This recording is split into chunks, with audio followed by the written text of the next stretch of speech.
Hello there, and this is Daybreak Africa on Television Nigeria, broadcasting beyond boundaries. Daybreak Africa is a news and current affairs magazine program that takes a look at potpourri of issues ranging from politics, foreign affairs, social justice, the music industry, entertainment, sports, and even fashion, and many more. But today, our conversation is going to be voting wisely. What does it take to vote wisely? What are those things that eligible voters are supposed to look out for when they're making that decision to vote wisely? This is political season, and Nigerians need to vote wisely to contribute their own quota, their franchise, in ushering in a brand new leadership in the next three months. My name is Macaulay Honohashi, but I'm not alone in the studios. To do justice to this, our conversation of voting wisely, are two gentlemen, two cerebral gentlemen that are regular faces on national television. On my immediate right is no other person than Victor Atokolo. He's a public affairs commentator. Victor, you're welcome to Daybreak Africa. Good morning. Welcome. On my far right is Lengbe Evans Olubamidele. Olubamidele is a public political analyst. Olubamidele, you're welcome on Daybreak Africa. Thanks for having me here. Gentlemen, let me ask you, today is Monday. How are you, Atokolo? Well, my weekend is always busier. Busy? How busy? Yes, I have some other responsibilities during the weekend. Okay. So Mondays and Tuesdays are actually my weekend. This is political season. Are you in party politics? Not directly, Not but directly. I'm fully involved. Fully involved. Fully involved. So you have a candidate in mind, Mobilizations. yes. Yes, of course, for all the positions I have candidates in mind. For a better Nigeria. I vote candidates, not parties. That's Okay. why I don't want to join a political party. Olubamidele, how was your weekend? Let me ask you on a lighter. Fine. A lot of reading and research works. That's what I do. Are you also a partisan? Yeah, of course I am. You are? Yeah. Everybody seems to be partisan I'm a these member of days. the PDP, the PDP. So. Okay. Yeah. Well, viewers, before we go into our conversation proper, which is voting wisely, at this juncture, we would like to take a look at the trending stories on the cover of some of our newspapers. And we're starting with the Tribune newspaper. Tribune has a banner headline across the page that says, federal government can be rigid with no work, no pay policy for universities. This is attributed to Committee of Vice Chancellors. And it's against the backdrop of the half salary that was paid for the month of October by the federal government to ASU, and it's found on page 4. Just above the masthead is just directly below the masthead to the right. Delta provides health insurance packages for 25,000 flood victims, and the story is found on page 5. And then in the middle, below the masthead of Tribune, is a story that says 1,000 out of 3,000 medical doctors leave Nigeria every year. And it's alluded to the federal government. The federal government is said to have said so. This story is found on page 25. And then slightly beside it, to the left, is Ayu Tamwal Mohamed Lamido meet in Bauchi over 2023 elections. There are other trending stories. But let me ask you, let me ask our guest. Federal government can be rigid with no work, no pay policy for university lecturers. Olubamidele, what's your reaction to that story? Yeah, I think that's right, because the issues that are only concerning ASU federal government imbroglio is not basically only on the table of ASU. You over the years, even from the Obasanjo era, you see that negotiations and strikes and all that have been on based on their payment, work service of this thing, and a lot of other issues. So it will not be right for them to say, oh, if you're not working, you are not going to be paid, because yes, of course, because the problems is not on the lecturers alone. It's based on, it is as well on the federal government. So there must be a balance, because what they are asking for is not basically only for themselves, even for the students. Their study environment is part of the issues that they are agitating for. So I don't think that would be nice for them to ask. Mr. Atokolo, what do you think? Well, this whole thing still boils down to the degree of priority our governments have placed on education. As long as the budgetary allocation to education is at the level it is right now, we will keep having this problem. This will not be the last time we'll have it. The next government will still face it.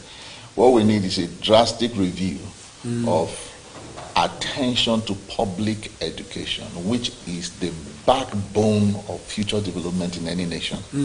So government can pay money that has not been allocated. So as long as this is the degree of attention we give in our budget, there will always be an argument of whether the money is there to pay when all those things will be going on. So, well, let's see where the present discourse leads. Okay. There is a story on page 3 of Tribune newspaper, and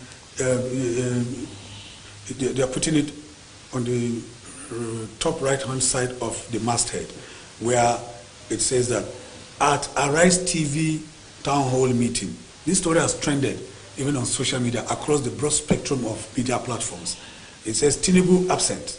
Okowa represents Atiku as Obi Kwankwaso Abiola, that's Kola Abiola, speak on security, economy and other issues. What do you think?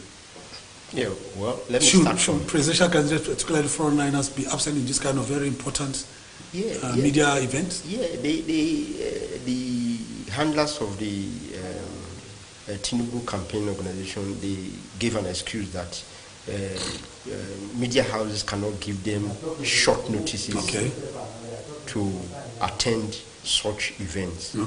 Yeah, because they have a lot of events piled up before them. But I am of the opinion that these town hall meetings, where virtually a very large population of the citizens are expected to watch their candidates talk on thematic issues, you must try as much as possible as a candidate to attend. If you are not attending, you can delegate your vice to attend, because I think your ideologies and in your manifestos, I think you should be able to your vice should be able to accentuate them in any platform. So I don't think it's a good idea that most of these town hall meetings that are very essential, there are some that are not very essential, you can excuse yourself to attend some other program, but this very essential one, where virtually everybody was expecting to see all of the candidates, I don't think it's a good one to excuse. You have listened to him, he said it's essential, because I feel there's a departure from the usual fanfare, jamborees of campaigns. Campaigns are now taken demographically. They meet market women, they meet professionals, they meet doctors, and so... Actually, democracy in Nigeria is improving. We can see that. And I think it was some poor judgment by the Tinubu campaign organization to excuse him from something as vital as this. It's a poor judgment. Because in the same yesterday, there was a trending post that he was present in somebody's birthday. So that person's birthday is more important than interfacing with the same people he wants. And that's the father of the Niger State government. They even sent me the pictures of the to me, it doesn't really make a lot of good sense. So you've missed an opportunity to interface with the electorate, because these are the people that are going to vote for you. It's not the Niger State governor's father. So you prioritize personal friendship above interacting with the electorate in an election time like this. I don't even believe that he needs long notice. 6 hours notice is more than enough. Because these are the people whose votes you want. So it was some poor judgment. Even if it was very important that he went for that program, I don't think the vice should be representing you. We want to hear from you. Well, not now, not in all occasions. Like Kwankwaso said in the town hall meeting, that they should be excused from all of the programs. Okay, let's say this is one of those that we could excuse Tinubu from.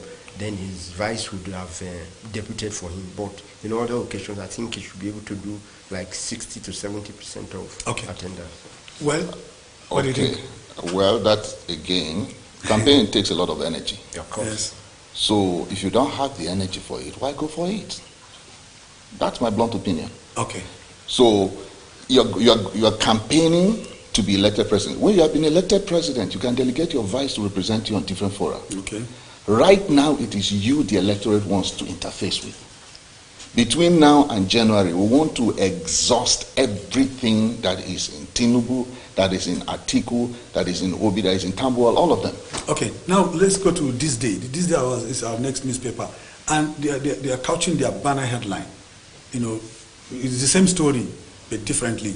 And there are pictures of some of the four of the frontline candidates.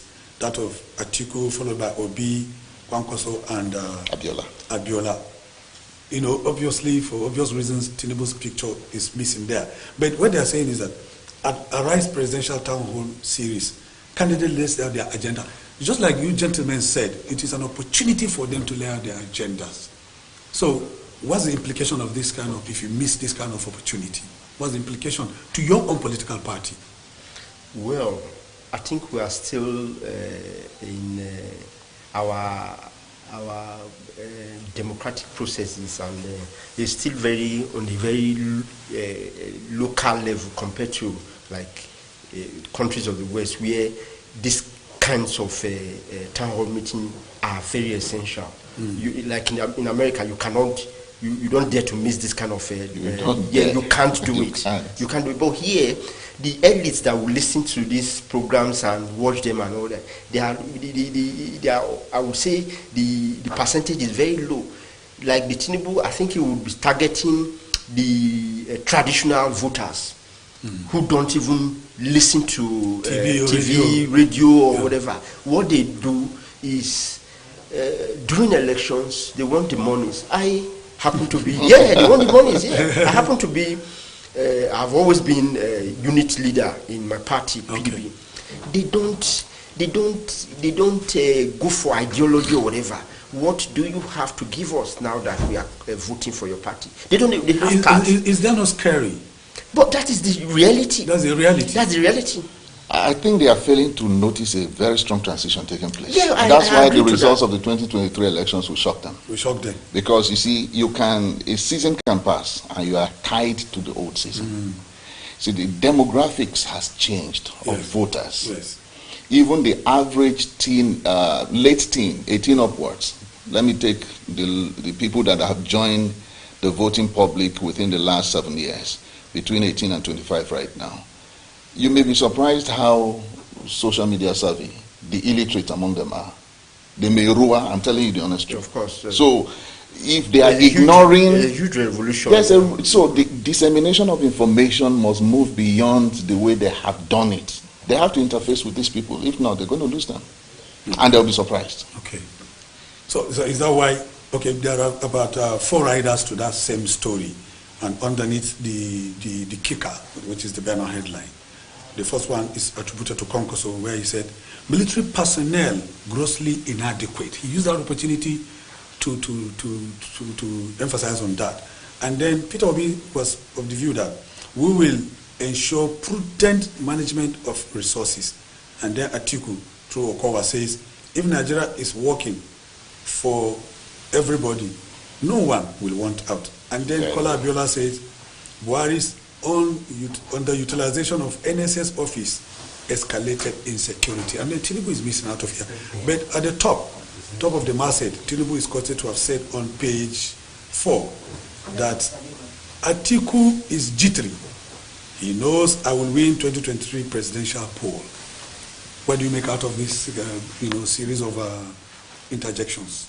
Yes. This inadequacy of our military personnel, if you trace the characteristics of a failed state, you learn that yes, the terrorists they don't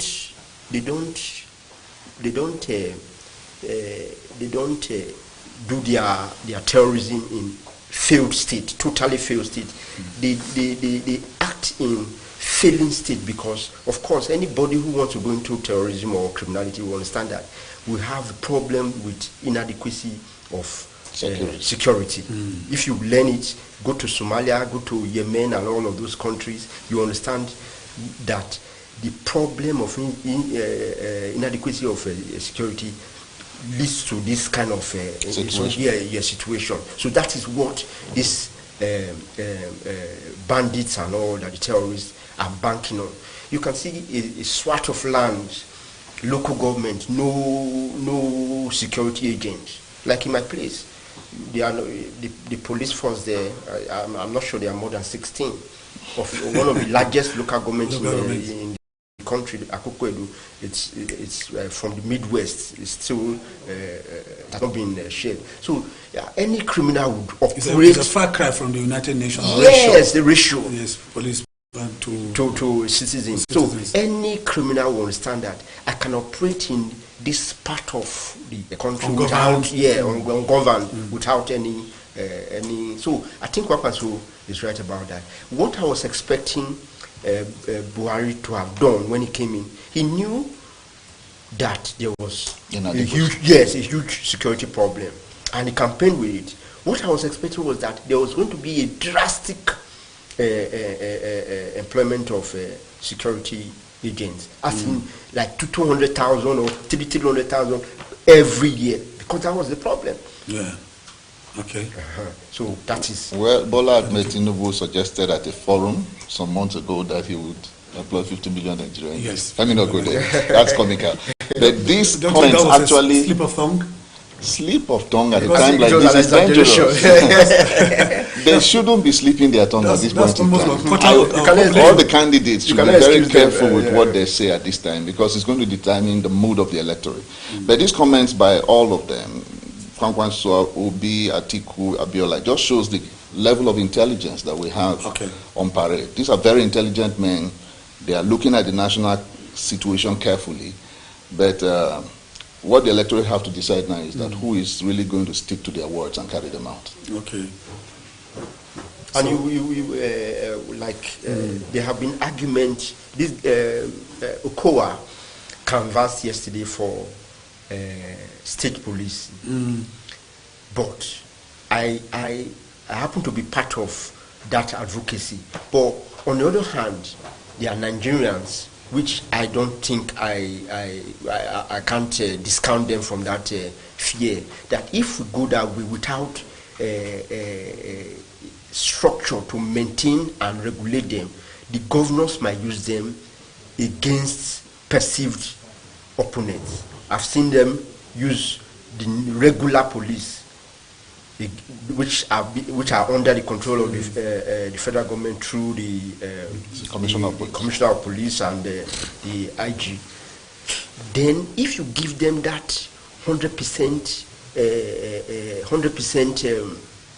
right to own police, fund them, control them, it's going to be a different thing. Because I've seen in my state where vigilantes have been used against us that are.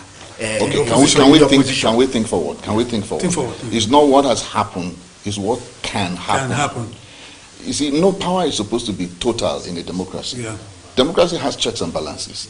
So instead of thinking this is what has been happening, why can't we think like what laws should be in place? What by the state assembly? That's exactly what I'm saying. Yeah. There should be a delegation where the powers of controlling the police, the state police, will not be totally under the governor. Yeah, it must be. There must be like empowering local government chairman. Yeah, local government chairman practically have nothing to do right now, except say yes sir to the governor. So we are supposed to be running a 3-tiered democracy: federal, state, and local.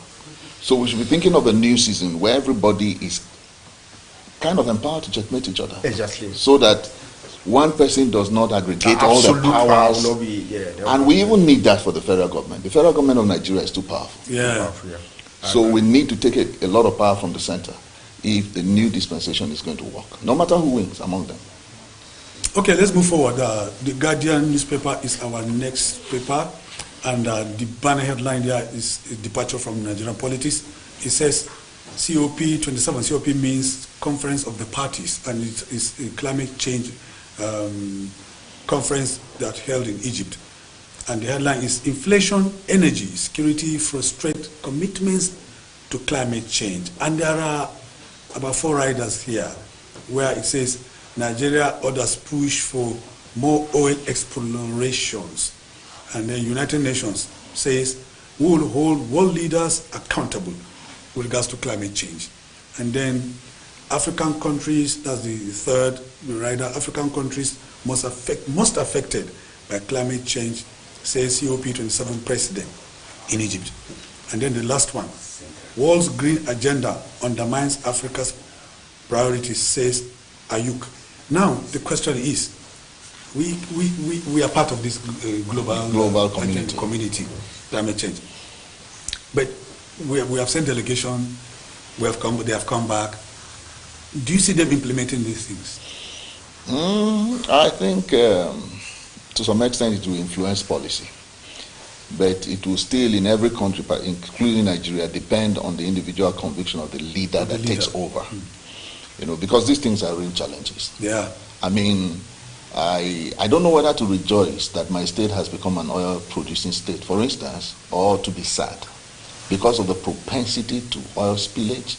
Where's and degree. I'm from Kogi State. Kogi State, okay. Okay, we're the new entrant into the oil producing. Yeah, a lot of people are rejoicing, but I have my reservations. But the governor is applauding himself for having led the... I clap for him. Okay. He led that campaign and successfully brought us in. Okay. These realities have been on ground, but nobody pursued it. Nobody pursued it. Okay. So, but you know what could happen? A whole local government could totally go under when it comes to the ecosystem. If by exploring the oil, they destroy vegetation, they destroy the aqua. Are you saying this going by the experience? The experience in River State, the experience in the Niger Delta. Okay. So you could be rejoicing because of the money that would come out of it. But you will also know that because of these pollutions that result, it could be very dangerous to human life. So we must respond to the international push to control the environment. Okay. Because it's going to affect everybody. It's going to affect everybody. What do you think? Basically, all these conferences, seminars, and all that concerning climate change, I'm not persuaded by them because, in one hand, you go to Egypt, you go to Switzerland to hold these conferences, and you come back home and continue with or even up your exploration of the oil. I was born and brought up in Delta State. I'm from Edo State. But if you see the level of degradation of the environment there, you will weep. You will weep. As in, we are not talking about what you read. This is life.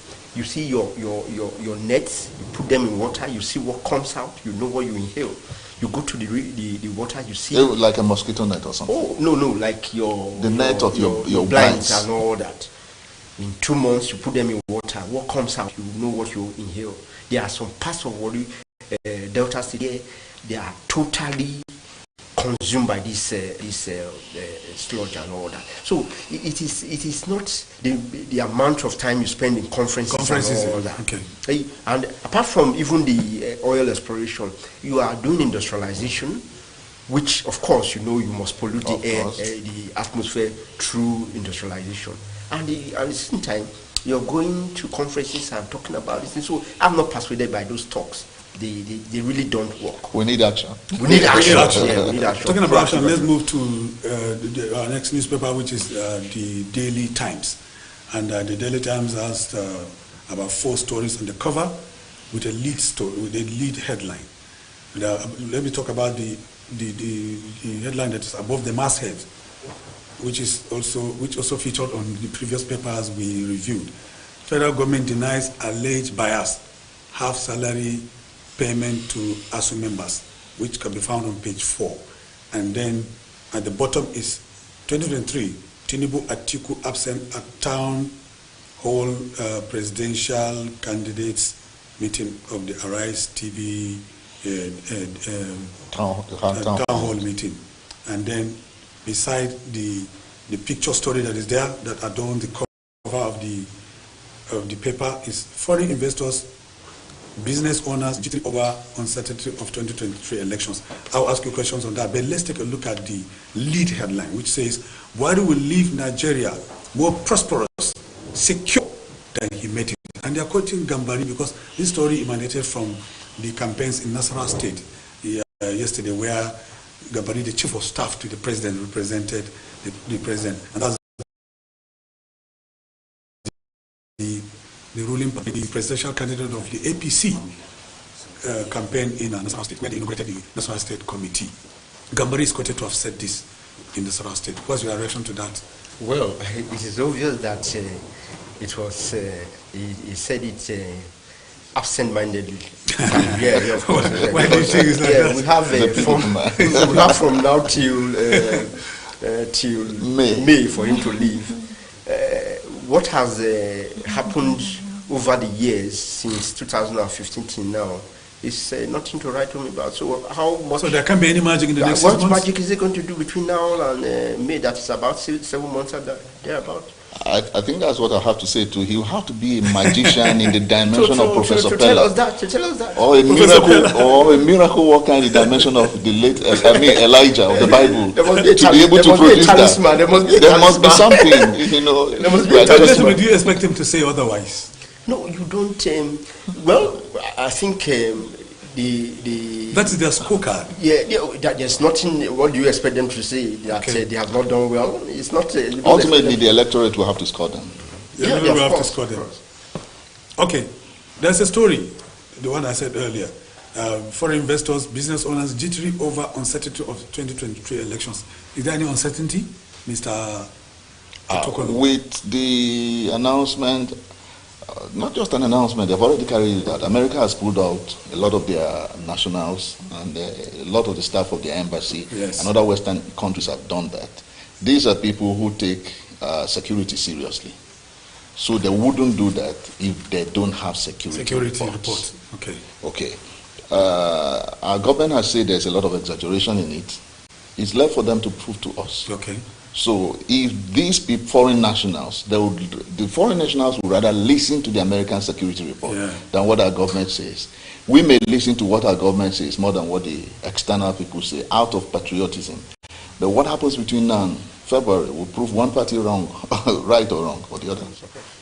Okay, let's move to Daily Asset. Daily Asset is our next newspaper, and there is also a banner headline, which is talking about the same Arise TV town hall meeting. And they said 2023 presidential polls, Atiku Tinubu stake claims over victory prospects. So there is, and then there are two riders. PDP candidate vows to defeat opponents. Says Nigerians trust party to rescue country. This rider is APC candidate will win 95% Southwest votes. Wow. You know, they are quoting an APC official to have said so. Federal government, World Bank commit 1.2 billion naira to girl child education. Let me ask you, how would you react to this second story? $1.2 billion to girl child education in this country. I think I would clap for that. That's also a neglected sector. Okay. So if they put action to that declaration, then it's a good thing for Nigeria. Like it is said, when you educate the girl, you educate the whole clan. Because they're the women, they become women, and the women bring up the children. Ask anybody in a normal family, the mothers have a greater impact on the children and the fathers. Okay. So when you neglect the education of the girl child, you are neglecting the minds that would shape the future. So that's to be applauded. So you are not an editor. If you are an editor, would you swap this story to make it the lead headline? I think I would. You would? That's the most important story. What do you think? No, I honestly disagree because, I honestly disagree because when you see these kind of stories, I think they are just there to please the masses. What basically in your local government as a citizen is the federal government doing to educate the girl child? You must localize what the federal government is doing on all of this issue. Like when they said they fed during the COVID period, they fed so amount of children at home. I have my kids here. Nobody fed them. Nobody fed them. So I don't want to believe you committing. Telling me that we found the rice in warehouses. So no, we are talking. No, that was palliative. That was $1.2 billion. Yeah, $1.2 billion. So there must be, and if such monies are committed to the girl child, it must reflect in your. It must reflect in your local area, or people you know must have benefited from it. Are they paying school fees for the girl child with that, or are they giving them rebates, or are they?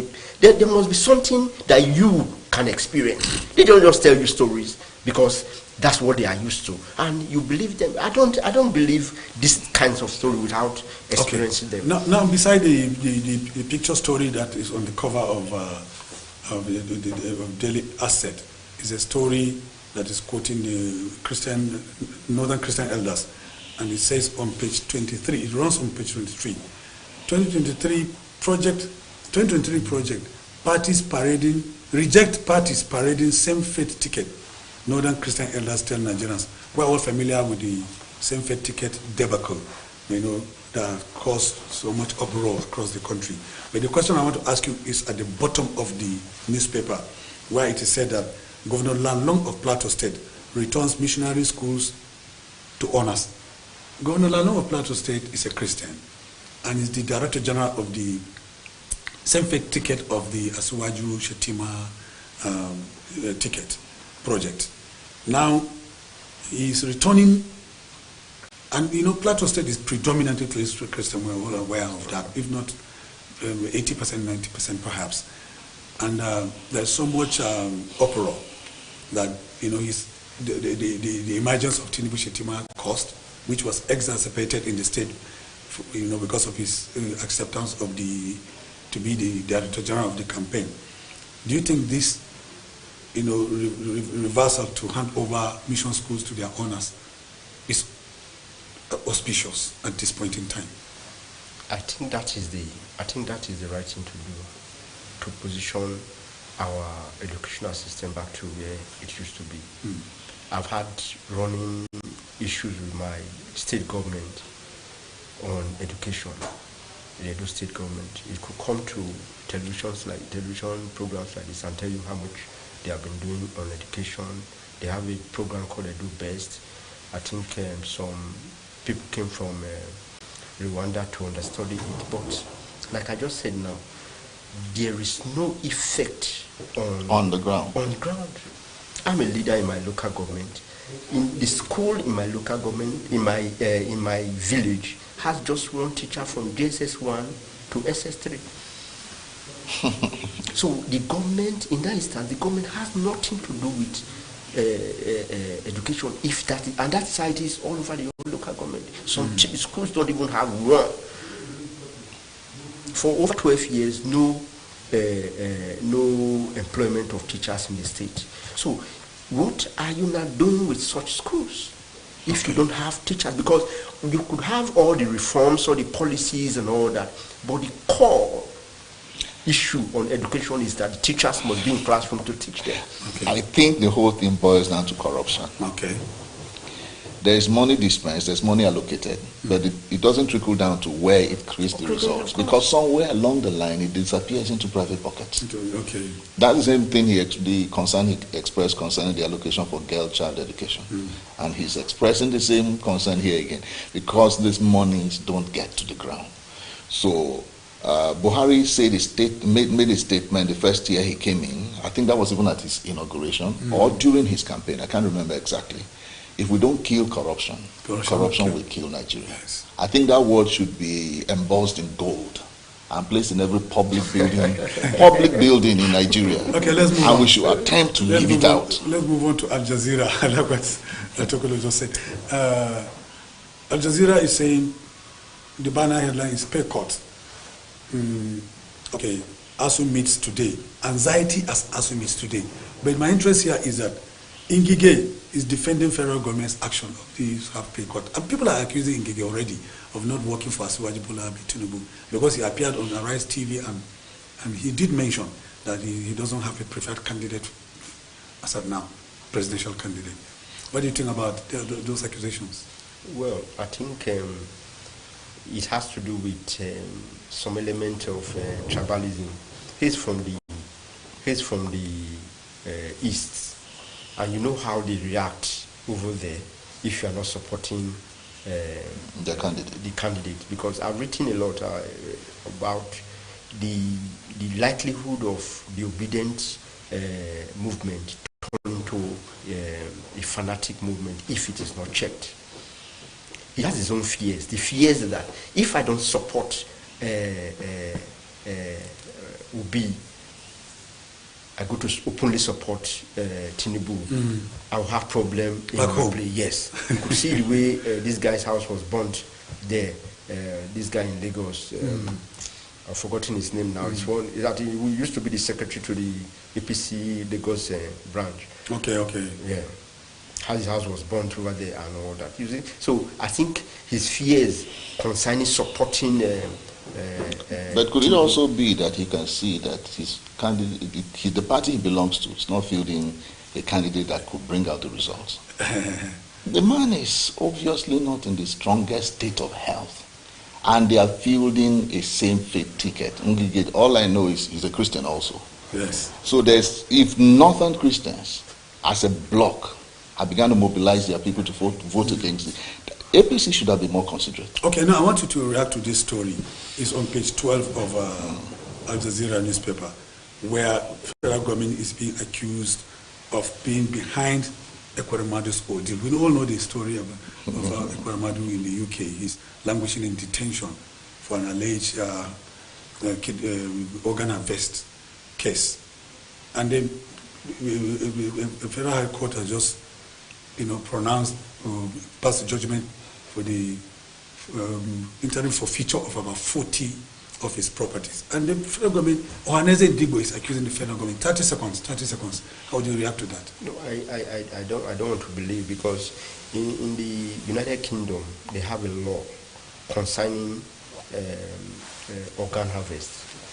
You can, in their laws, you can solicit for organ, you don't pay for it.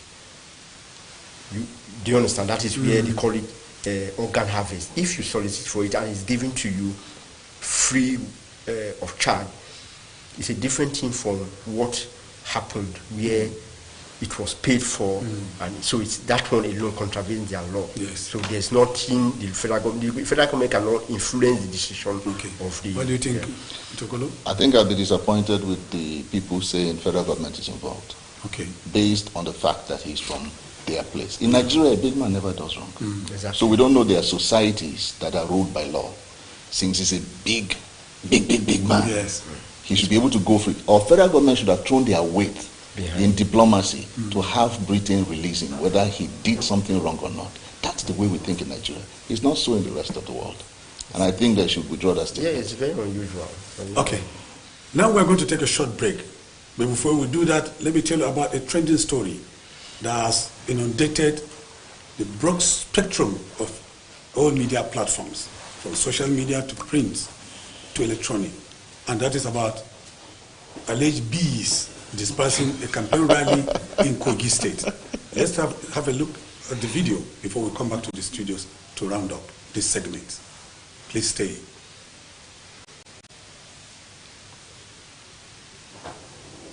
Television Nigerian is one of the leading giants in Nigeria's digital broadcasting.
Welcome back. Bees coming from nowhere to disperse campaign rally of the All Progressives Congress in Kogi State. Gentlemen, you have seen that. Some say it's diabolic. Some, there are people who are accusing the Obedient movement of having sent those beasts. Oh, the Atiku campaign organization. What do you think? You can't agree with diabolism from our African traditional religions. Yes. Yeah, it's part of our system. But the white man came and downplayed all this. But you can see that this is the reality of our tradition. The question I will ask is why Kogi State again? Kogi State, his own state. It's quite funny. And the coincidence is that the emblem of the APC is the broom. So they had brooms to drive away the bees. So if they didn't have brooms, if they were carrying umbrella, their situation would have been worse. Politicians, don't you think it's going to be worse if we resort to the use of bees to disperse political? There will be rallies in this country. Wait, have you forgotten some years ago when Kige reportedly, when he was governor, went to Okija Shrine? Very well. You can't separate Nigerians from It's part of us. So some will go to mosques, some will go to church to pray, and some will go to shrine to invoke whatever they can invoke. Okay. We have not seen the end to that disposal of a political campaign rally of the APC by bees.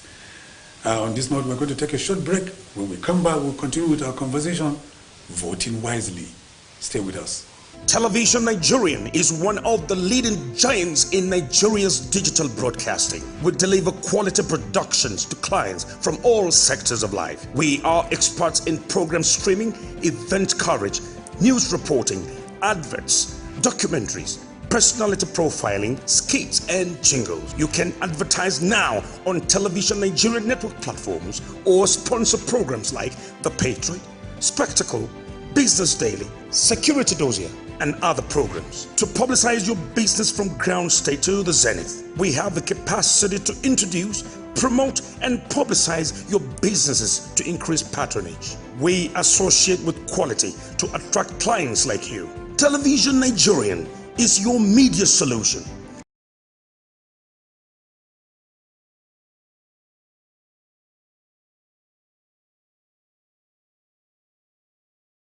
Television Nigerian is one of the leading giants in Nigeria's digital broadcasting. We deliver quality productions to clients from all sectors of life. We are experts in program streaming, event coverage, news reporting, adverts, documentaries, personality profiling, skits, and jingles. You can advertise now on Television Nigerian network platforms or sponsor programs like The Patriot, Spectacle, Business Daily, Security Dossier, and other programs. To publicize your business from ground state to the zenith, we have the capacity to introduce, promote, and publicize your businesses to increase patronage. We associate with quality to attract clients like you. Television Nigerian is your media solution.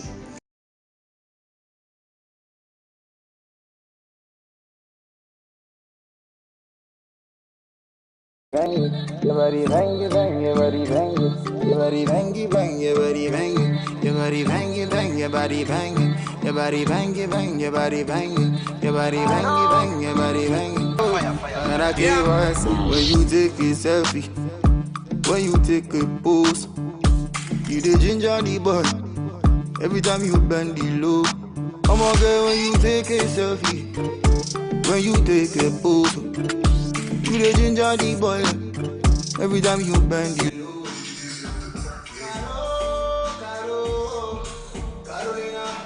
Want to shoot a dope music video at 50%?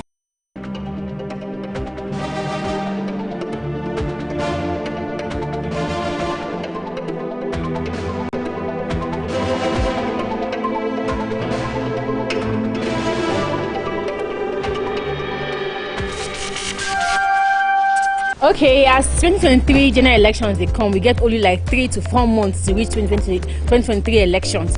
Now we can't see people come on street to know what people expect from these politicians, what they want these politicians what they do for we, so that this Nigeria go they conducive for us. Come make we go hear what people will talk. Lapitobia go like so that because that man now only governor will leave treasure for about 74 billion. He leave am for government treasure. Anambra State, easy, I swear to God, easy, easy.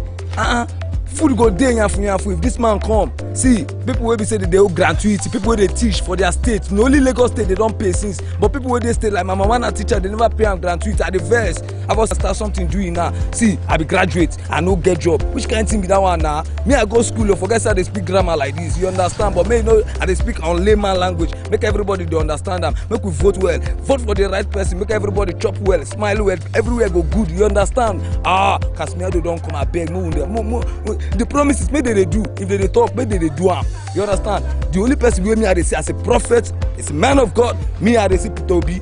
Na Peter Obi me I see well. Peter Obi.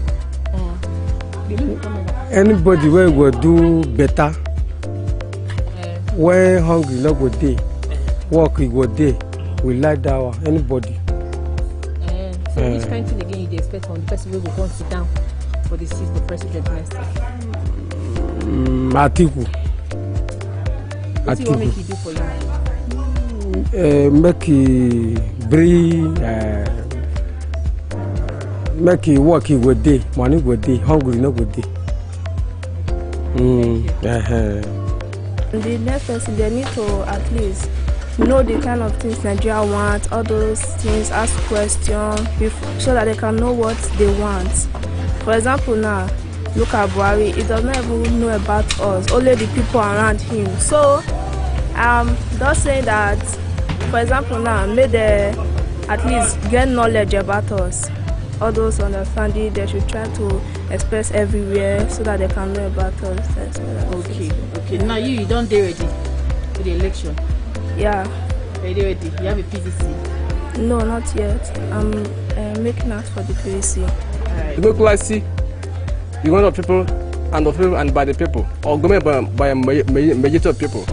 So we need a good government, a good governance that will govern Nigeria, because we are in Nigeria.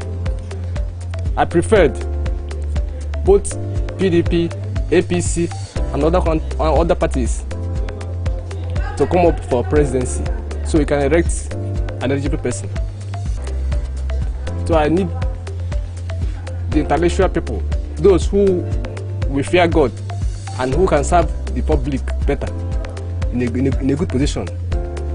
And we need also aristocracy. You know, in form of government, aristocracy is the best government, the best citizens that rules. So we need best citizen of Nigeria in terms of behavior, in terms of religious, in terms of good behavior. So that's what I need and others need. We need better life, good health, pipe-borne water. Those who are in rural area, pipe-borne water, electricity, all the storage facilities that deserves. We want price of things to reduce, especially transportation is high. We want it to reduce, scarcity of fuel everywhere.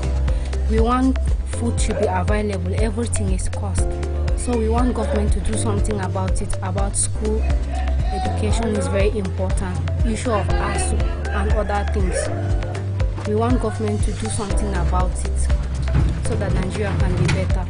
Most of them say they want good school, good road, good government wey go lead us for this 2023 election. So they advise everybody, make they come out with their PVC 2023 election to vote for the right person, so that everywhere go dey conducive for us to live in. My name still remains Chichi Osisiago, TVN News, Abuja.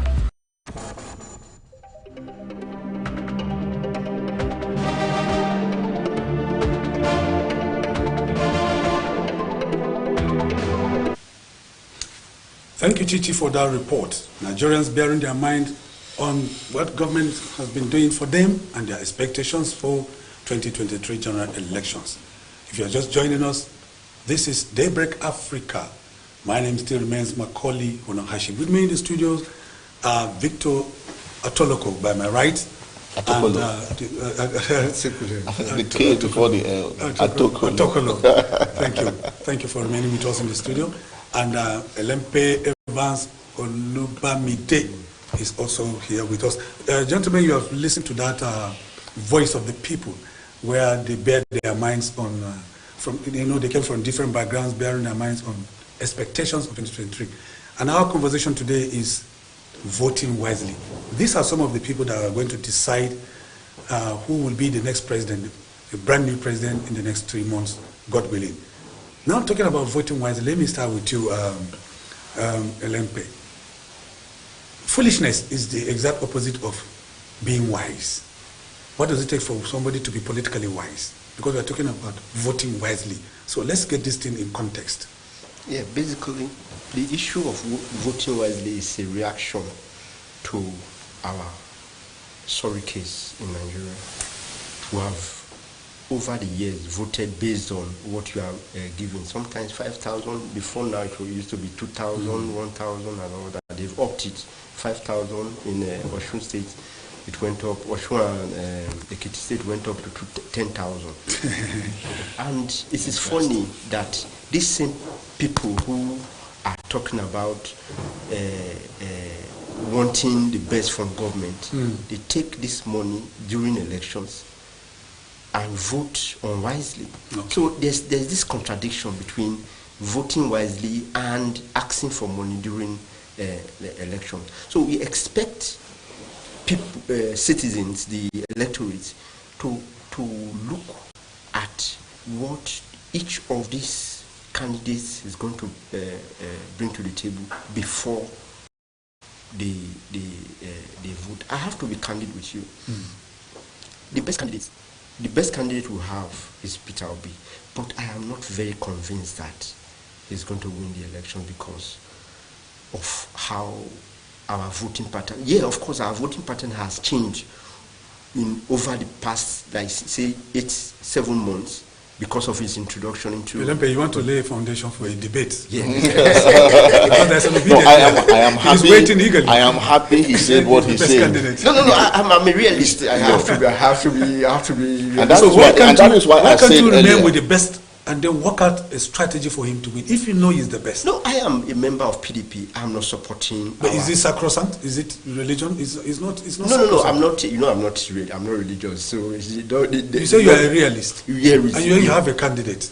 I don't have a candidate. I have a party. I'm PDP. But there's someone that is running, and you say he's the best. Yes. So you cannot leave your party and work for the best.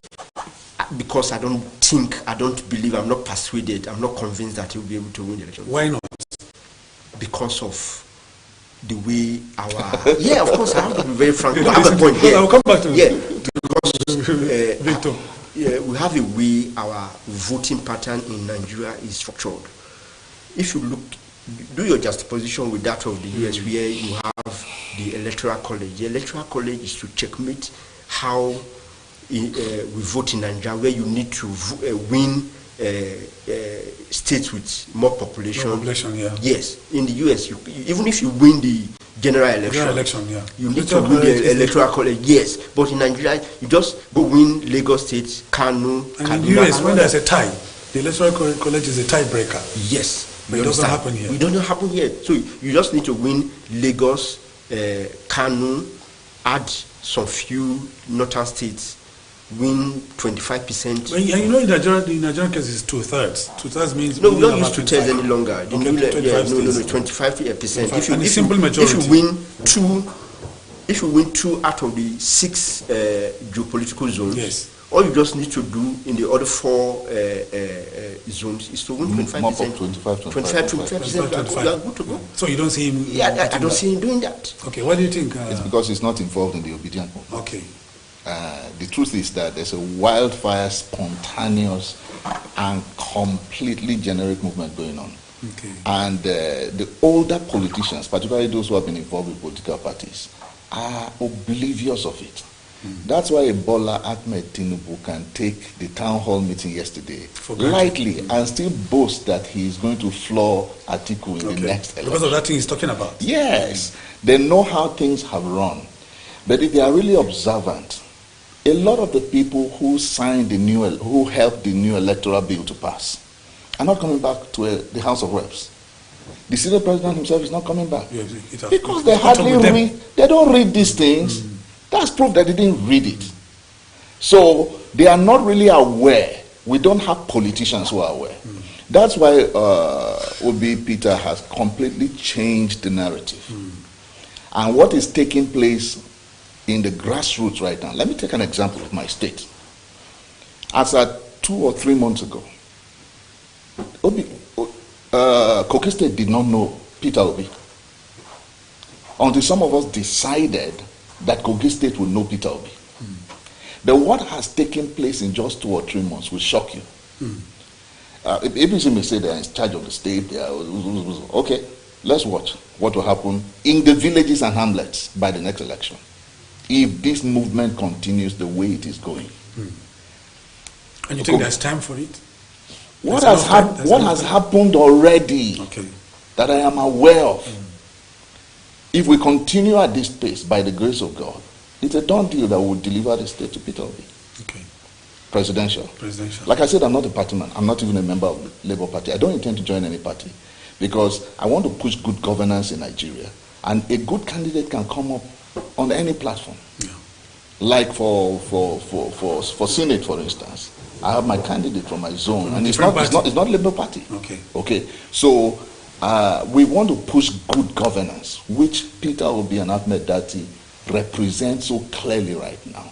If that narrative continues for another 4 years, by the next elections, it's going to be crazy. You are practically not going to be able to run according to the old order because you have a deep pocket and you can share money. Nobody's going to be interested in that anymore by the time these people come and deliver the dividends of good governance. Do you know what happened? What is happening really?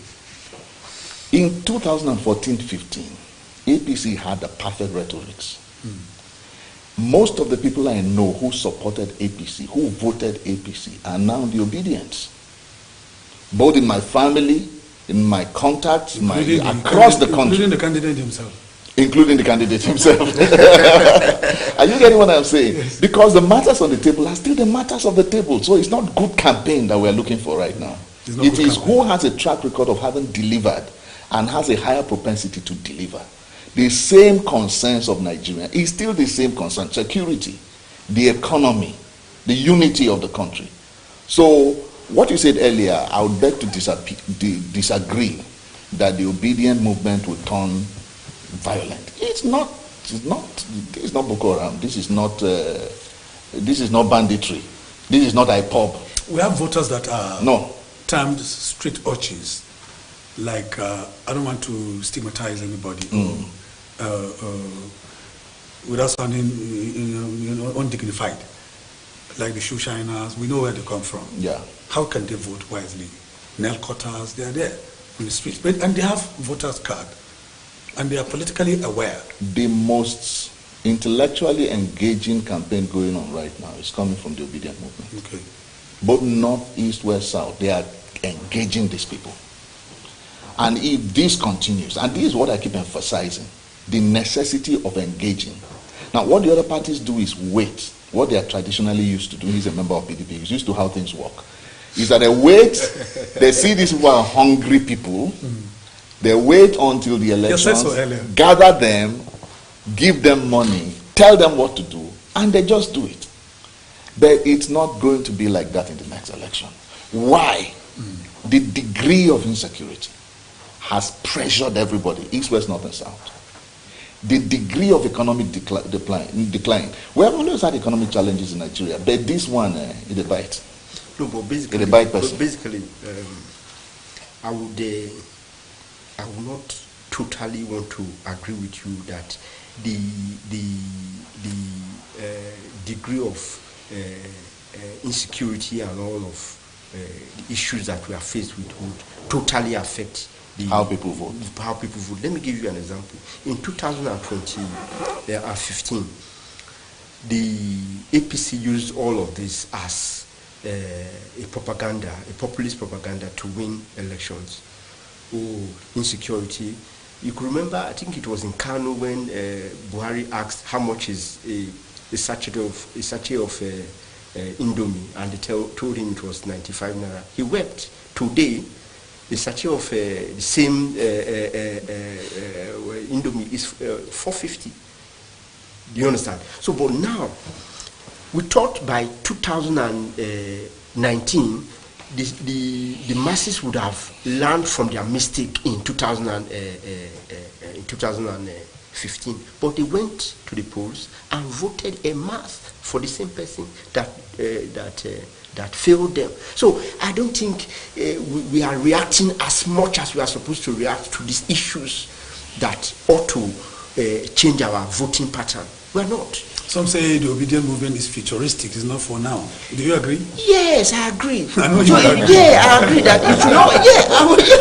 I know you agree. They should not. If you remember, in 2019, I was fully involved. I called Obi Ekwezelizi and a lot of them. We talked and all that. You people are going too much into dividing what we are supposed to collectively fight against the APC. But no, we had over 70-something parties.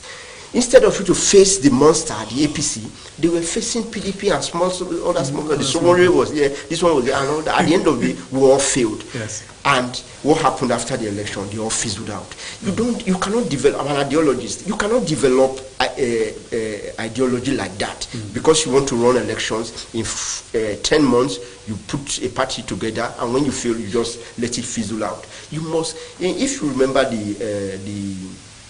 in the 50s,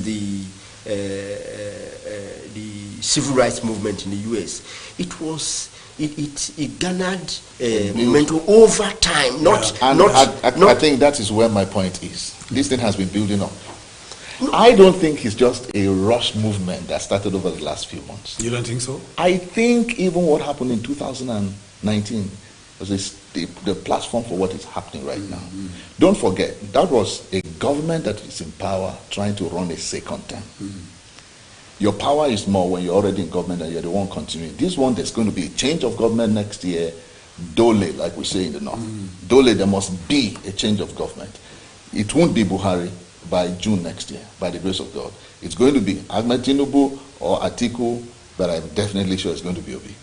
Now, why am I sure of that? Because the attempts in 2019, things have been moving in this direction. There was one principal reason that Atiku chose him as deputy in 2019, because of the capacity he was bringing on board. So this drive for capacity has always been there. But it was not possible in 2000. What you are thinking is happening this time around is what I think has already happened in 2019. So this movement is coming to maturity in this season. And so it is very possible for Peter Obi to take the next elections. I'm very sure of that. Now, places like we have flashpoints, security flashpoints, like, Bama axis in Maiduguri and Sokoto axis, Kebbi, where, ungoverned spaces have been taken over by bandits and criminals. How can people in those locations vote that wisely they are talking about? Because I have a feeling that voting wisely could be is relative. Voting wisely could be, okay, go in there where there is no security personnel, into the voting cubicle, vote, snap, and send it to show it to your agents and collect your money and walk away. It could be that. There's nothing smart about that. Because the same, like I just, I've been a unit head. The way we do it in the unit, you have your agent. So he's revealing some of the strategies. I'm just saying. Let's hear from him. Yes, you have your agent there. You have your agent there. He stands by the polling unit there. And once you vote, he will see that you vote before you collect your money. You don't just vote and come and tell the unit head or whoever is in charge of the funds that you have voted. In this election, we need to put the map of the country as it's divided into geopolitical zones and check which areas basically is Obi going to win, or where Tinubu is going to win, or Atiku is going to win. We must do all of that, because if you look at what is happening now, Obi will of course win the southeast, but the population of voters there is minimal. Even if he clears all the southeastern states, Lagos, the combined vote strength of Lagos and Kano would eclipse that, or even Lagos and Kaduna would eclipse that. Secondly, if you look at the APC, Tinubu will win the southwest very conveniently without much. I doubt that. Of course, no, it would. There's no. Even Makinde, who is a part of us, has pledged his loyalty to him because of the problem we are having in the PDP. Because it was ours that we were supposed to have the PDP ticket in the south, but it's a stolen good, and because of that, like I cannot sell. It is very difficult for you to sell stolen goods, so we have opted out of the Atiku mandate. So, like Edo State, we are not going to give it to PDP. Probably Peter Obi will win, which is very likely will win there because we that were part of the Atiku stuff. We used to win the Edo. Well, we won the Edo State 2015 election or 2019 election, even when we had APC government in power. But we are out of the system now because of the problem we have. The governor is with Atiku, we are not with Atiku. And the governor came from APC. He's not as popular as we are. So you understand. So he cannot win elections without us, and we are not supporting him. So it more likely go to Obi. It will be a contest between Obi and the APC. Very likely to. We are talking about the G5. Yes, the G5. The G5. Where are they likely, to focus their attention? Yeah, we've been calling with that are the foot soldiers, the pawns of the war. We've been calling to know where would you see, by his political calculations, he sounds very confident of what the results will be like. But let me tell you a scenario that happened. He has concluded it already. Now, in 2003, Kogi State, where I come from, experienced what we call protest voting. The man on seat did not see it coming. He was on seat, he had the money to share, and he did go around sharing money. That's capital. Yeah. Ibro. No, that wasn't Ibro, that was Abubakar Audu. Okay, Abubakar Audu. But he had offended the sensibilities of the people, and they were fed up with him. They wanted him out of government. So, in their protest, they voted Ibro. With his money, they collected his money and voted Ibro. So when there is disaffection in the grassroots and a politician fails to address it, it's very dangerous for the politician. The ruling party right now seems to be oblivious. If Gambari can still be saying that security and economy will be at its best by the time they are leaving next year, it's a party that is practically asleep. They live in Abuja. They don't understand what is happening in Kafanchan or Kotangora or even Daura, where the president comes from, because there's a lot of disaffection in the grassroots. And these are the people that are likely to do the protest voting. You are afraid, you said earlier, that the obedient movement may turn violent. This was intellectually engaging, even with the street urchins, like you call them, in the north. And they are the ones that, most of the rallies they have done so far had a slightly violent element to it. But no rally in the other parts of the country had that slight edge of whatever. When their own aspirations are not met, they don't take it lightly. They don't take it lying down. I didn't say violent, but fanatical. Okay, fanatical. Okay, it might not necessarily be violent. It might be words that are not acceptable in the society. No, that's already going on in social media. What the Nigerian youth now calls violence. There's a lot of violence. It has it. It must be downplayed. I know from all observations and statistics that a lot of what will happen in 2023 will be protest voting. The monies will still go around. The people will collect them. Now, the new electoral law does not make for easy rigging the way it used to be. Of course. So unless the government or INEC or some other person that has the power, and this is not just money power, this is cooperation power, that has a motive which we nationally lack right now. Call Hausa Fulani friends who were so fanatic. I was telling my wife of one of them this morning. This man was fanatically APC. 2015, 2019. Now, on a platform we belong to, he went quiet about 2 months ago and just suddenly resurfaced within the last few days, totally obedient. I could see deep disappointment. He went quiet. He was still been defending the government. So if you know what's going to happen when people do protest voting, you can stop them. You can stop them.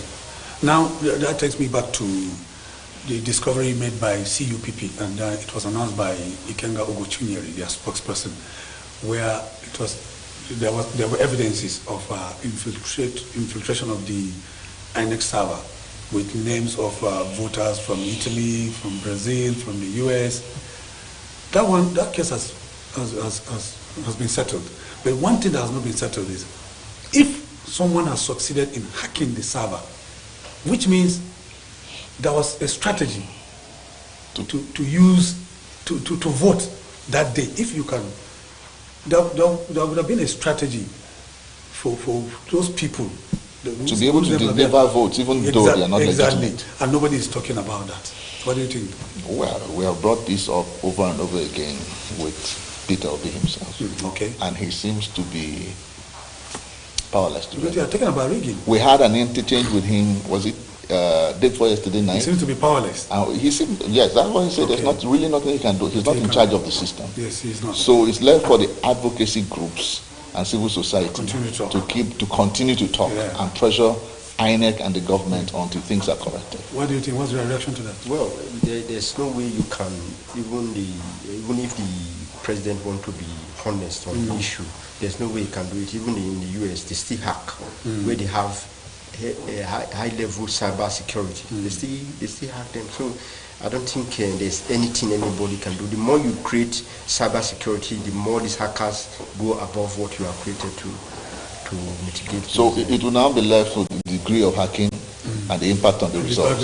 Exactly. So should I advise the obedient movement to go into the hacking business? Maybe you should. You can't. Who knows? You can't be curing crime with crime. As a consultant. You can't be curing crime with crime. Supposed to be a joke. I know.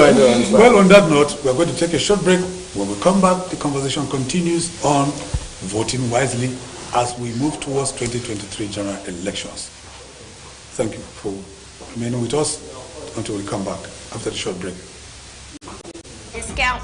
50% discount? Yeah, 50% discount. Bougie Down Television Nigerian with world-class equipment and a badass expert crew. Oga, face your camera now. Shh. Continue. Where was I? Everything extra.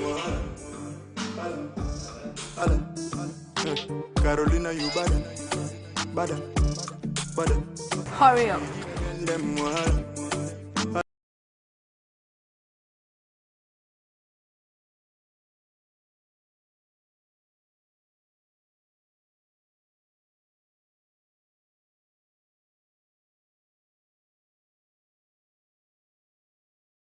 Television Nigerian is one of the leading giants in Nigeria's digital broadcasting. We deliver quality productions to clients from all sectors of life. We are experts in program streaming, event coverage, news reporting, adverts, documentaries, personality profiling, skits and jingles. You can advertise now on Television Nigerian network platforms or sponsor programs like The Patriot, Spectacle, Business Daily, Security Dossier, and our programs. To publicize your business from ground state to the zenith, we have the capacity to introduce, promote, and publicize your businesses to increase patronage. We associate with quality to attract clients like you. Television Nigerian is your media solution.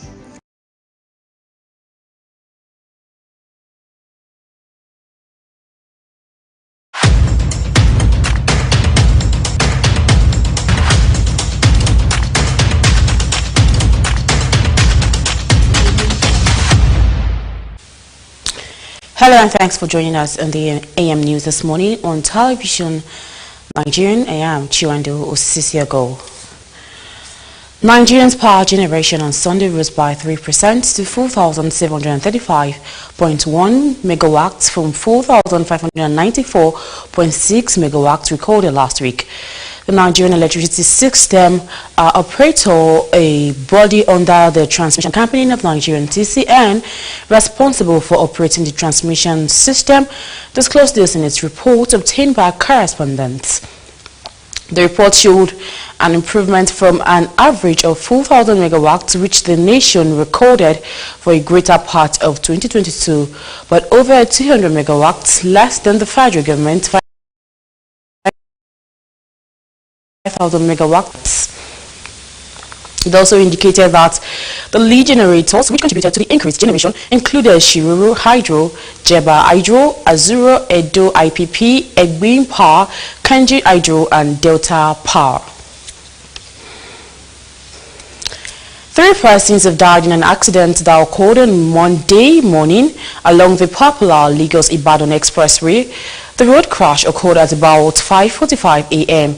It involved 4 male adults and 2 female adults. Confirming the incident, the Federal Road Safety Corps FRSC said 2 men and 1 woman died, while the remaining passengers sustained injuries. The FRSC said the injured victims have been taken to Idro Hospital, Shagamu, while the deceased were deposited at the hospital's morgue. Meanwhile, the sector commander of the FRSC in Ogun, Ahmed Umar, who has commiserated with the crash victims, advising them to stop speeding. The Nigerian currency is crashed to a historic low against the British pound sterling after crossing the symbolic 1,000 mark at the parallel markets. The British pound traded around 1,005 per €1, according to a tracker seen on Sunday. Meanwhile, the euro sold for about 865 to 870 naira per dollar.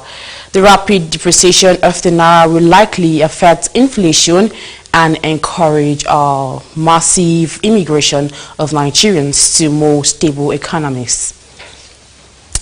And that's the AM News on Television Nigerian. I am Chiwendo Sisiago. Please enjoy the rest of the program. Thanks for watching.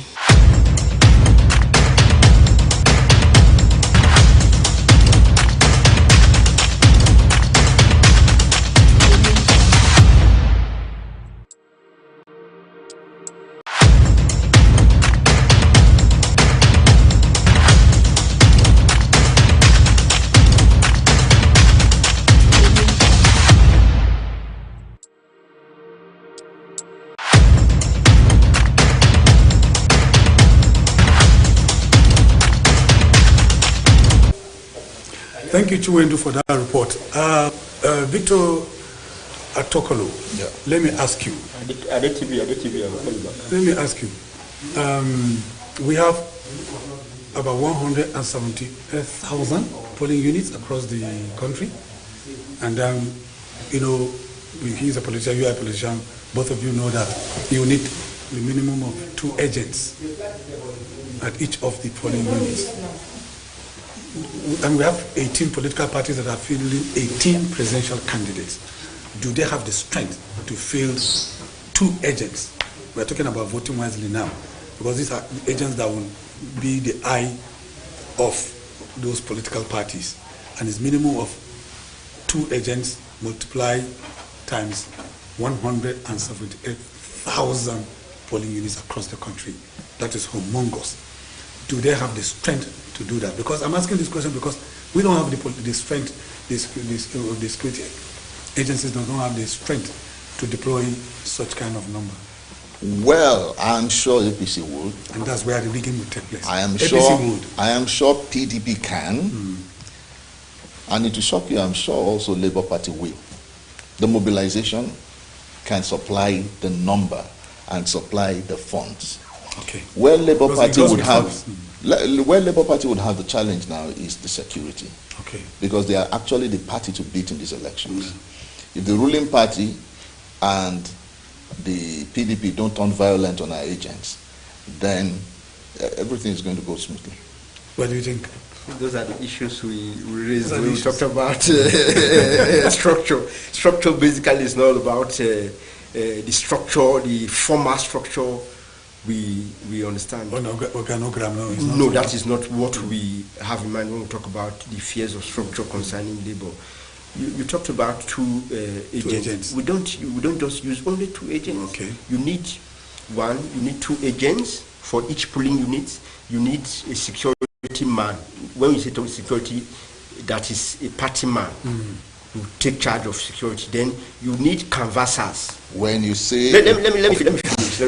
You need 2 canvassers. Those canvassers, basically, in the polling unit, they are the ones to take the man that have voted to wherever they want to give him logistics, those are the ones that are in charge of the yes, of course. Logistics. Yeah, logistics. Like the language. It's not possible that he will come from like my place in my village. They come from the farm, which is like over 800 kilometers. No, feet above the sea level. They come down to vote. You have to make food available for them, water to drink, because they are poor farmers. They will need to go back. That day they will work in farms. They will need money. They will need logistics for their movement. Okay. You understand? So there's no way you can take their whole food without providing the logistics. So these workers, you need nothing less than 6 to 7 workers in every polling unit. And that multiplies the number. Multiply the number. Then each worker, the least you can pay for each worker is 10,000. Okay. Now, apart from their voting logistics, which is basic. For them to vote, they have their logistics. For them to take those roads, they have their logistics. And secondly, in some states like Kogi states and all that, the governors would not actually need to rig elections the conventional way that they rig elections. You can be disenfranchised, and you don't. If you are disenfranchised from voting, how do you go to court to seek? If you remember, in 2019 or thereabout, Dino was not even allowed to leave his house in Kaba. But he went to court. He lost because Ayetoro. But he went to court and did not get justice, because there's no way you can prove to the judge or the justice that you were disenfranchised from voting. So those are issues that you must look at when you want to take that.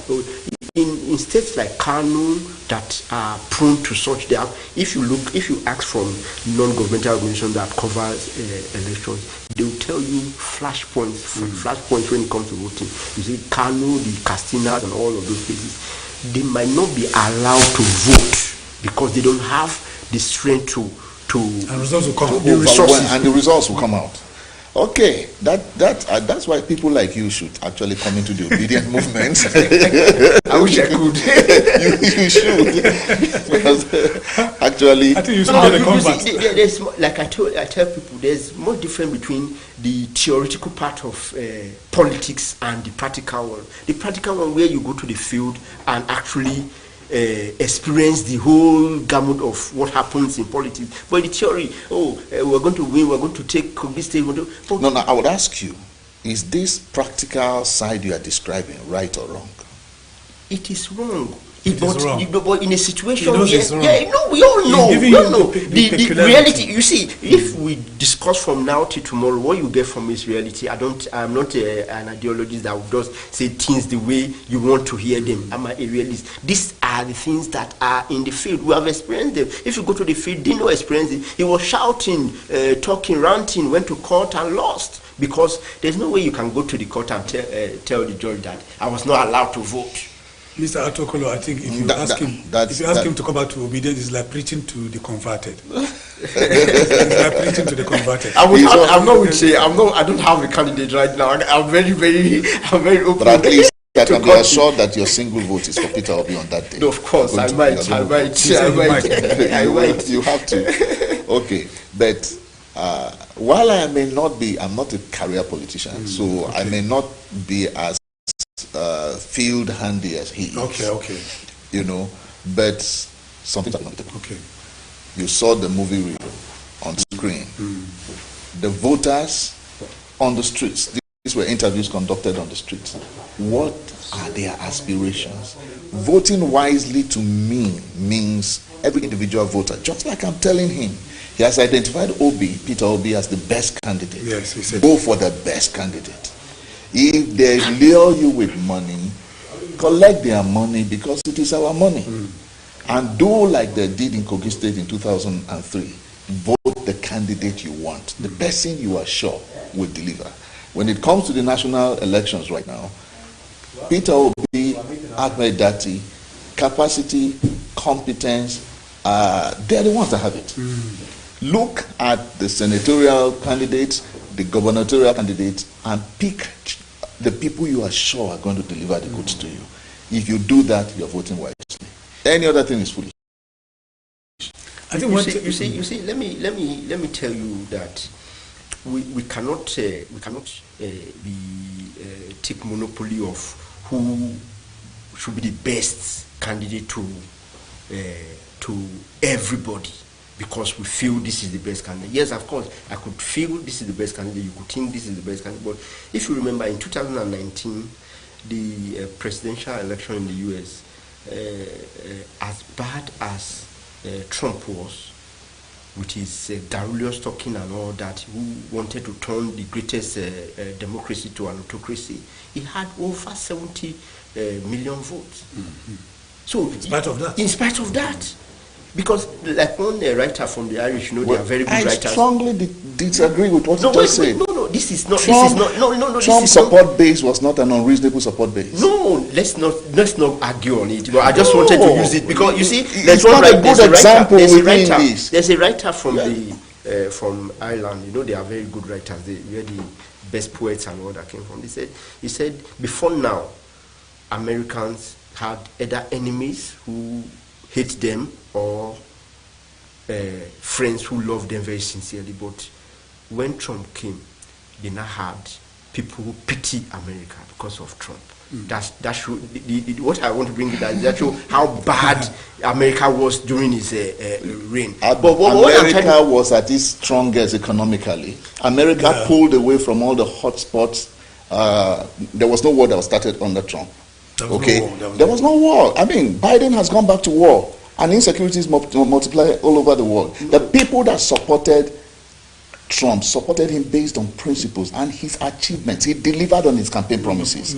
So he's not a good example for the illustration you are trying to make. At all. In the Trump narrative, you cannot judge him based on what the economy in America is still booming right now. Just this week, highest inflation rates last week, it's all over the world. You could understand what the issues of petroleum and all that issues that we could use other illustrations. I will still disagree with you. That wasn't the right illustration. It is, because the global situation right now is caused by the foreign policy of Joe Biden. No, that is not so. Gentlemen, let's come back to are you optimistic that Nigerians, when I say Nigerians, I'm talking about the ordinary people. Ordinary Nigerians are feeling the pinch and the brunt of poverty and and lack and want. Are you optimistic that they're going to vote wisely? I am not. I am. You are? Why? Because my people say, when you push a goat to the wall, it can bite. Okay. The Nigerian population have been pushed to where their backs are against the wall.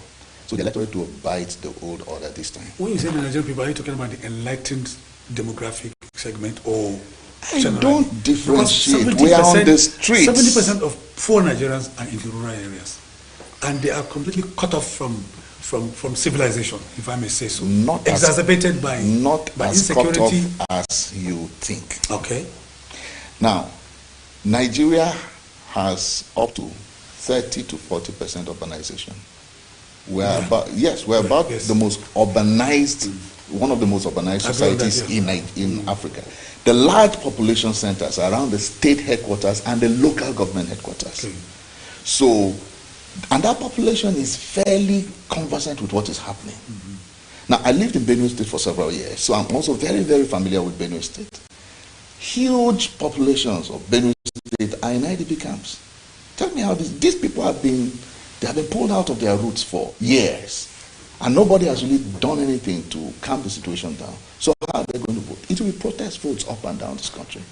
I am from the North Central, and I'm a Christian Northerner. Yeah. The Christian Northerners are preparing for a protest vote because they have totally said no to the Muslim ticket, same faith ticket. Why did you say you're not optimistic? I am not, because if you say the ID geography and regional planning, we know much about demography and all that. 40% in the urban centers, fine. But don't forget that 40% are not all else. There are a lot of slums within that 40%. Urban slums. Urban slums, where each naira matters to them. They can be persuaded during elections, not on they're not going to work on ideology. Oh, we have been suffering, we must vote Obi, we must vote Atiku, we must. No, they might be persuaded. There's this. What we do now is not to do our analysis based on one single factor. There are a lot of factors that would come into play in this election. First of all, the governors that are from the north, who are what's called APC, who are controlled by whose states are controlled by APC, they must want to deliver their states. Because forget about this issue of same faith, whatever. They must want to deliver their states so that they can still be relevant. The most important thing, you are not a politician, the most important thing to a politician is that he keeps being relevant until he dies. Nobody wants to be in the opposition. In my state, I was in the opposition for 12 years until the governor came. So there is no joy, there is no beauty in being the opposition. Just take it. There's no argument about that. Every politician wants to be in the system. So an El-Rufai will do whatever it takes to win his state for his party. Whatever it takes. Ganduje, yes, that is the truth. Ganduje will want to do that. The Gombe governor will want to do that. The whatever. It's on record. Those are issues. You must not use only one factor to judge because we are suffering. We are suffering. What happened in Ogun State? The Ogun State or Osun State. The party chairman, APC party chairman, flew in and had the round table with his people and said we must do everything possible to win and then let them go to court. Even the national chairman of APC. The national chairman of APC said that. Yeah, they lost. When the people don't want you, they don't want you. That is what I'm saying. Look, you in Osun State, which I'm very close to, the issues that affected them there were not just one factor of, oh, we don't want to vote for APC and all that. The governor was too elitistic. 1, 2, he had problem with his party, which is APC. Arugbisola was very, very influential there. He had problems with him. So he was taken away from the electorate. He's not like Ifayoshi who goes to Bukas and all that to eat. That was 2. And you can't take away the popularity of their delegates. They are so popular that even if they're still in market like this today, Davido and the brothers and all that. Okay. As we went down, let me ask you, Victor Atokolo, you are unapologetically obedient, and LMP is unapologetically speculative. He's not speculative. Well, he's not articulated, but he's a PDP party. He has not decided on the presidential candidate. If you have an opportunity to meet a group of Nigerians, a mixed group of Nigerians, the poor, the rich, the affluent, the urchins put together, and you are addressing them, what will you tell them to do in terms of voting their candidates wisely? In 30 seconds. I will present to them a candidate that has a track record of keeping his words. His campaign promises as governor, he kept them. And he has been consistent with his ideology. And his personal life speaks loudly that he's a man of his words. Okay. We have that in the person of Peter Obi. We have that in the person of his deputy. What I'm hoping for is not just an 8 years of Peter Obi, but another 8 years of an Ahmed Dati. That would be beautiful for Nigeria. Okay. Nigeria will recover from that. Okay. So there is, Peter Obi is a candidate. You don't have to sell him based on party. You don't have to sell him based on tribe. You don't have to sell him based on religion. You can sell him purely based on capacity and competency. We'll charge you for that advert. Mr. Elengpe, what do you think? What will you be telling them? I won't have much to tell them than to vote their conscience. Okay. Yes, I think that is because there's no. Would that be voting your conscience? Would that be wise decision? No, your conscience should. Your conscience may be based on pecuniary consideration. Well, that is. Would you be able to argue with that with anybody? You won't be able to argue with that. Whatever you agrees with your conscience is what you do. Well, gentlemen, we have run out of time. I thank Mr. Victor Atoloko beside me here for honoring our invitation, and LMP Evans Olubamidele, welcome to the studios. Thank you for having me. On behalf of everyone that has made this program a reality, I say bye-bye. Please stay blessed.